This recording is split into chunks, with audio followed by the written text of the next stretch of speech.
नमः कामभस्मं नमः शान्तशीलं भजे पार्वतीवल्लभं नीलकण्ठम्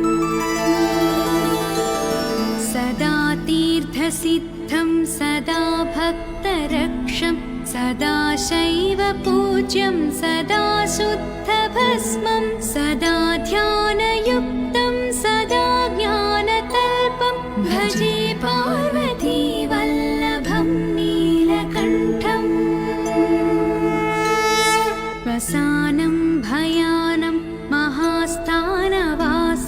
शरीरं गजानां सदा चर्मवेष्टं पिशाचं विशोचं पशूनां प्रतिष्ठं भजे पार्वतीवल्लभं नीलकण्ठम् फणिनागकण्ठे भुजङ्गाद्यनेकं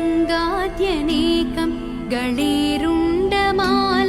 महावीरशूरं कटिं व्याघ्रचर्मं चिताभस्मले